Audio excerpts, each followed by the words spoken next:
Karena alam semesta tidak diatur oleh kebetulan, tetapi oleh kehendak tertinggi yang tidak mengubah rencananya secara sembarangan, manusia menjadi gelisah melihat tanda-tanda tidak biasa di langit dan dengan perasaan cemas bertanya-tanya peristiwa apa yang mungkin diumumkan olehnya. Sang Raja Bintang, yang utama di antara segala penerang, tampaknya telah kehilangan kilau biasanya dan muncul dengan warna kebiruan. Mengejutkan kita tidak melihat bayangan kita sendiri di tengah hari, merasakan panas penghidupan sinarnya melemah, dan fenomena yang biasanya hanya berlangsung selama gerhana singkat bertahan selama musim-musim penuh. Bahkan bulan, meski dalam purnama, tampak kehilangan cahaya khasnya. Tidak biasa perjalanan tahun ini. Musim dingin tanpa angin kencang, musim semi tanpa kelembutan, dan musim panas tanpa panas. Bagaimana mengharapkan kelimpahan jika bulan-bulan yang seharusnya mematangkan biji-bijian dihantam oleh hembusan dingin boreas? Bagaimana bulir akan tumbuh jika hujan, penyubur kesuburan, dihalangi darinya? Kedua kekuatan ini, dingin yang terus-menerus dan kekeringan yang tidak pada waktunya, bersekongkol melawan semua hasil bumi. Musim bercampur aduk dan buah yang seharusnya tumbuh subur di bawah hujan yang tenang tidak akan bertunas dari tanah yang gersang. Udara mengental di bawah beku dan menipis di bawah terik matahari. Inilah kehampaan besar yang melayang antara cakrawala dan tanah. Hal ini terjadi sebentar saja di hari berawan, tetapi durasinya yang tidak normal telah menimbulkan efek yang mengerikan, membuat petani takut akan embun beku di masa panen, mengeraskan buah di puncak kematangannya, mengasamkan anggur di puncaknya. Agregasi. Semua ini tentu saja tidak boleh dilihat sebagai tanda ketidakpuasan langit, tetapi juga tidak dapat disangkal dampak negatifnya terhadap panen. Terserah kepada kalian untuk memastikan bahwa kekurangan tahun ini yang terisolasi tidak berubah menjadi malapetaka bagi semua. Tidak diragukan lagi, tangan ilahi menggunakan cobaan untuk menguji ketahanan kita. Kelaparan melanda provinsi-provinsi dan di dalamnya terungkap, seperti yang belum pernah terjadi sebelumnya, kemurahan hati sang penguasa. Bergembiralah karenanya, wahai Ligeria, karena kalian akan mengingat dengan baik masa lalu, ketika amarah tak terkendali dari bangsa-bangsa tetangga bangkit. Rayakanlah sekarang, wahai provinsi-provinsi yang dihiasi dengan mayat musuh-musuhmu. Bersukacitalah, wahai Ligeria, di hadapan tumpukan musuh yang tumbang. Jika panen gandummu sedikit, tidak akan kurang bagimu panen musuh yang gugur. Sebuah gunung berapi Islandia beristirahat selama 8 abad. Kegiatannya terakhir kembali ke masa sebelum Perang Mawar dan bahkan sebelum penemuan dunia baru, dan kini bangun untuk ke-7 kalinya tahun ini. Namun, berbeda dengan tahun 536, hari ini kita memiliki sarana untuk menguraikan fenomena-fenomena ini. Itulah mengapa saya seorang pengagum besar Ground News dengan siapa hari ini saya menjalin kemitraan. Mereka melawan dilema sejarah. Pandangan yang terfragmentasi mengubah persepsi kita tentang peristiwa. Saya telah menggunakan situs dan aplikasi mereka untuk mengoptimalkan penyelidikan saya dan menemukan laporan seperti ini. Ground News menawarkan gambaran tentang bagaimana pers global menggambarkan topik ini. Beberapa menekankan perpindahan populasi, yang lain menyoroti dampaknya yang mendunia. Seperti catatan sejarah yang ditentukan oleh mereka yang menuliskannya, berita saat ini juga dibentuk oleh bias politik, keandalan sumber, dan kepentingan di balik media. Ground News hadir sebagai solusi, menawarkan pandangan komprehensif tentang realitas. Manfaatkan ground.news4tp atau gunakan kode QR saya untuk mendapatkan diskon 50% pada paket Vantage dengan akses tak terbatas. Penawaran terbaik tahun ini, baik untuk langganan pribadi maupun sebagai hadiah. Debu emas berjatuhan seperti serpihan salju, diikuti oleh kabut biru langit yang begitu pekat sehingga bisa ditangkap dengan tangan. Juli membawa salju dan Agustus membawa embun beku yang menghancurkan panen. Kelaparan merenggut nyawa, tetapi atas perintah kekaisaran, semua pajak dan sewa diampuni. Pada tahun yang sama, pertanda buruk muncul. Matahari kehilangan cahayanya, menyerupai bulan, mempertahankan penampakan menyeramkan selama berbulan-bulan, seperti saat gerhana. Sinarnya pucat tanpa kilau biasa. Sejak saat itu, umat manusia dilanda perang, wabah, dan segala macam malapetaka mematikan. Itu adalah tahun ke-10 pemerintahan Justinianus. Pada masa itu, sebuah wabah hampir memusnahkan umat manusia. Sementara bencana ilahi lainnya memungkinkan beberapa interpretasi rasional. Sebagaimana yang dispekulasikan oleh para cendekiawan, bencana ini menantang segala penjelasan manusia, hanya dapat dikaitkan dengan kehendak ilahi. Tidak terbatas pada wilayah, kelas sosial, atau musim. Faktor yang mungkin menunjukkan penyebab alami. Wabah menyebar ke seluruh dunia, merenggut nyawa tanpa pandang bulu, tanpa mempertimbangkan usia atau gender. Betapapun manusia berbeda dalam geografi, kebiasaan, atau kondisi, wabah ini menyamakan mereka dalam kesengsaraan, menyerang sebagian di musim panas, sebagian di musim dingin, dan sebagian lagi di waktu yang berbeda berbeda. Biarlah setiap orang menarik kesimpulannya sendiri. Adapun aku akan menceritakan asal mula malapetaka ini dan caranya menghancurkan. Selalu dimulai di pesisir, lalu bergerak ke pedalaman. Pada tahun kedua, wabah mencapai Bizantium di puncak musim semi saat aku berada di sana dengan cara berikut. Laporan tentang entitas supernatural yang berwujud manusia dalam berbagai bentuk telah disaksikan oleh banyak orang. Mereka yang menjumpainya percaya telah disentuh oleh individu yang mereka lihat di bagian tubuh tertentu. Dan pada saat melihat penampakan itu, mereka juga dilanda penyakit. Awalnya ketika berhadapan dengan makhluk-makhluk tersebut, mereka mencoba mengusirnya dengan menyebut nama-nama paling suci dan mengusirnya sebaik mungkin, namun tanpa hasil. Bahkan di tempat-tempat suci, di mana banyak orang mencari perlindungan, mereka tidak menemukan keamanan. Kematian terus-menerus menjangkau mereka. Seiring waktu, mereka mulai mengabaikan bahkan panggilan dari teman-teman, mengunci diri di kamar mereka dan berpura-pura tidak mendengar meskipun pintu mereka dihancurkan karena takut tentu saja bahwa yang memanggil mereka adalah salah satu hantu jahat itu. Bagi sebagian orang, wabah tidak muncul dengan cara seperti itu. Mereka mengalami penglihatan dalam tidur dan seolah merasakan penderitaan yang sama di tangan makhluk yang membungkuk di atas mereka, atau mendengar suara yang menyatakan mereka ditakdirkan untuk binasa. Namun dalam kebanyakan kasus, penyakit muncul tanpa peringatan, baik melalui penampakan saat terjaga atau dalam mimpi, dan menyerang mereka seperti ini. Demam tiba-tiba menguasai, beberapa saat bangun tidur, yang lain saat berjalan, dan yang lainnya lagi. Sementara mereka sibuk dengan tugas-tugas lain, tidak menyadari apa yang mereka lakukan. Tubuh tidak menunjukkan perubahan pigmentasi, tidak menjadi panas seperti yang terjadi pada demam, apalagi menunjukkan tanda-tanda peradangan. Namun demam itu begitu ringan sehingga dari awal hingga malam hari, bahkan para pasien sendiri atau dokter yang memeriksanya tidak akan mencurigai adanya bahaya. Maka dapat dimengerti bahwa tidak seorang pun dari mereka yang terjangkit penyakit itu berharap mati karenanya. Namun pada hari yang sama, pada beberapa keesokan harinya, pada yang lain, dan sisanya hanya sedikit. Beberapa hari kemudian, tumor bubuk muncul di bawah perut, juga di ketiak dan dalam beberapa kasus dekat telinga atau di berbagai area paha. Sampai tahap ini, semua berjalan dengan cara yang serupa di antara yang terinfeksi. Tetapi setelah itu, perbedaan menjadi mencolok dan saya tidak dapat mengatakan apakah asal-usul variasi gejala ini terletak pada keragaman organisme atau pada kehendak yang memperkenalkan wabah ke dunia. Pada beberapa, muncul kelambanan yang mendalam, pada yang lain kegilaan yang ganah, dan kedua kelompok menderita tanda-tanda khas penyakit ini. Mereka yang dikuasai kelambanan melupakan semua kenalannya dan tampak terbenam dalam tidur abadi. Jika diberi makan oleh orang lain, mereka makan tanpa terbangun. Namun beberapa ditinggalkan begitu saja dan mereka pun cepat binasa karena kekurangan makanan. Sementara mereka yang disiksa kegilaan kehilangan tidur dan menyerah pada halusinasi yang terdistorsi. Ada kecurigaan bahwa ada orang yang datang untuk menghancurkan mereka yang membuat mereka gelisah, melarikan diri sambil berteriak dalam keputusasaan. Mereka yang mencoba menolong hidup dalam kelelahan permanen menghadapi situasi yang sangat berat. Karena itu, semua merasa kasihan baik pada mereka maupun pada yang menderita. Bukan karena mereka terancam wabah atau terpapar. Faktanya, baik dokter maupun orang lain tidak terkontaminasi melalui kontak dengan orang sakit atau mayat karena banyak yang berdedikasi menguburkan atau merawat yang sakit tanpa ikatan sebelumnya tetap tak tergoyahkan, mengatasi semua harapan. Sementara beberapa dihantam oleh penyakit tanpa peringatan, binasa seketika. Belas kasihan tercurah pada para pengasuh ini karena cobaan berat yang mereka hadapi. Ketika pasien jatuh dari tempat tidur dan menggelepar di lantai, mereka dikembalikan ke ranjang. Ketika mereka mencoba melarikan diri dari rumah dalam keputusasaan, mereka harus ditahan dengan paksa, didorong kembali. Dan jika ada air di dekatnya, mereka akan terjun ke dalamnya. Bukan karena haus, karena kebanyakan berlari menuju laut, tetapi karena keadaan pikiran mereka yang terganggu. Dalam kasus di mana tidak ada koma atau delusi, pembengkakan bubuk menjadi gangren dan korban tidak mampu menahan rasa sakit, meninggal. Meskipun diharapkan semua mengikuti jalan yang sama, karena mereka tidak sadarkan diri. Beberapa bahkan tidak merasakan sakit. Pikiran mereka yang terganggu menghilangkan semua sensasi. Beberapa dokter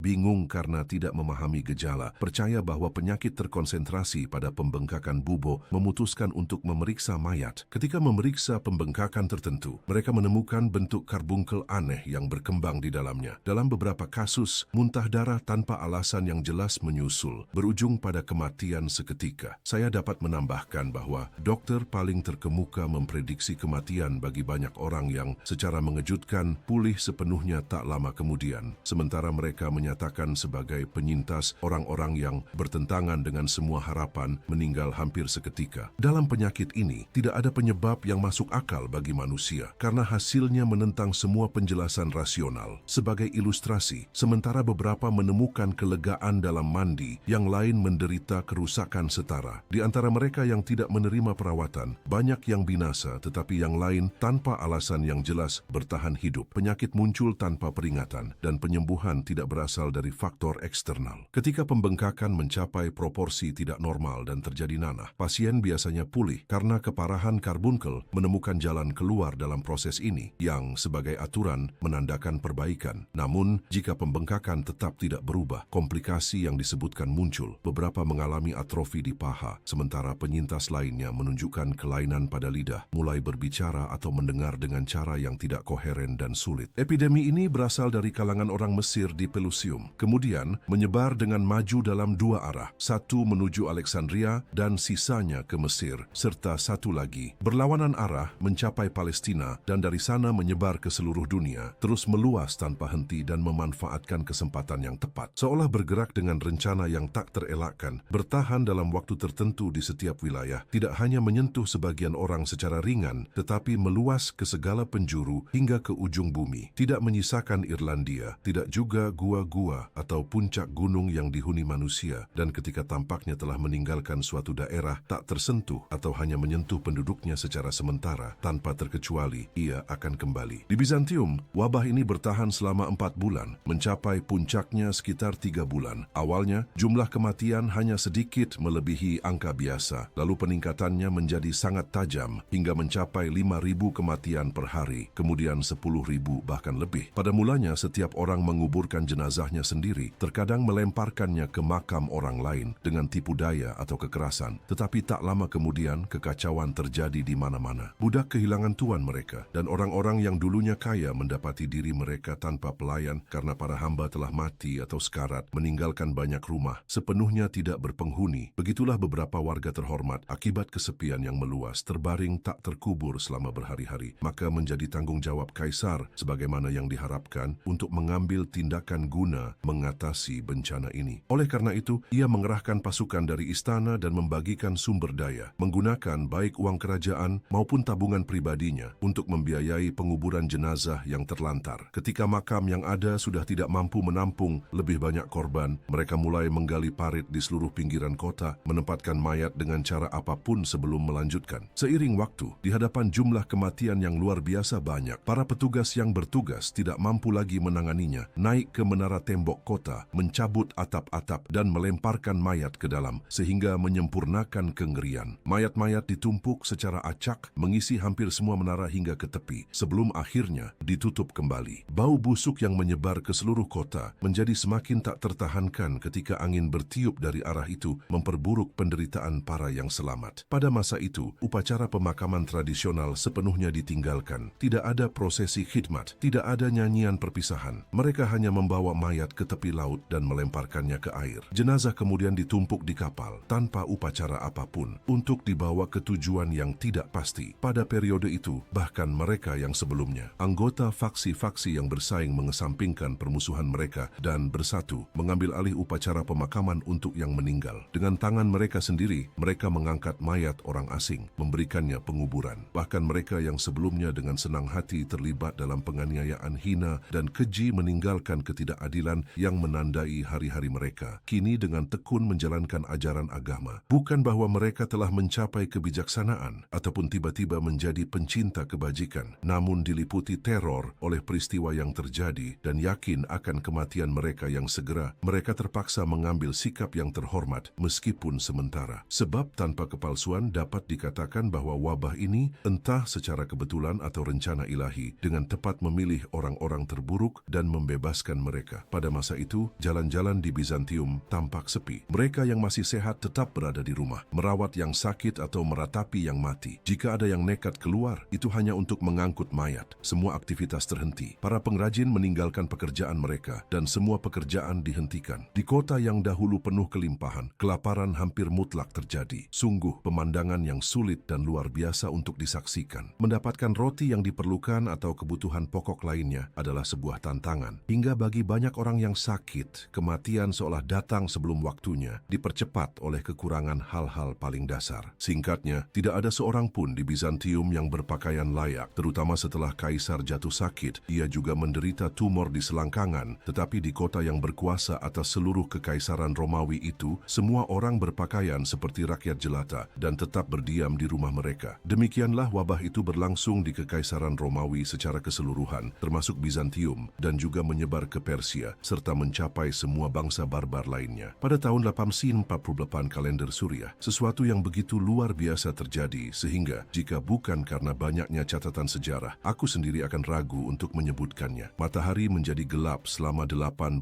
bulan. Selama 3 jam saat fajar, ia memancarkan cahaya redup yang tidak menyerupai siang maupun malam. Pada tahun itu, buah-buahan tidak matang dan seluruh bumi tampak memasuki keadaan lesu, seperti tubuh yang terkonsumsi oleh penyakit berkepanjangan. Kemudian diikuti oleh wabah yang belum pernah terjadi sebelumnya, yang meletus di Konstantinopel. Pada hari pertama, 5.000 jiwa tewas. Pada hari kedua, 10.000. Pada hari ketiga, 15.000. Pada hari keempat, 18.000. Para pencatat yang ditunjuk oleh kaisar di gerbang kota akhirnya mencatat lebih dari 300.000 kematian. Tidak dilaporkan bahwa epidemi awalnya melanda penduduk yang paling miskin, kemudian menyebar di antara para pedagang dan bangsawan, bahkan mencapai istana kerajaan. Semuanya dimulai dengan luka di telapak tangan yang memburuk hingga korban kehilangan kemampuan bergerak, sementara kaki membengkak tak terkendali. Bubo pecah, mengeluarkan nanah yang busuk. Kota dipenuhi oleh bau mayat yang terbengkalai, yang dibuang ke laut, tetapi ombak mengembalikannya. Kaisar bahkan menyewa orang untuk mengangkut mayat, namun banyak dari para pengangkut itu tewas di tengah jalan. Ada bahkan kasus pencuri yang memasuki rumah kosong untuk menjarah harta, tetapi mati begitu melangkah keluar pintu. Wabah mencapai Mesir, di mana seluruh kota terhapus dari peta, hanya tersisa 7 pria dan seorang anak laki-laki. Sementara mereka berkeliaran di jalanan yang sepi, 7 orang dewasa itu jatuh mati pada saat yang sama. Kemudian anak itu melihat malaikat Tuhan yang muncul sebagai seorang tua. Melihat anak itu menangis, malaikat membawanya keluar tembok dan berkata, "Pergilah sekarang dan jangan menangis, karena hukuman ini adalah balasan atas bid'ah dan dosa."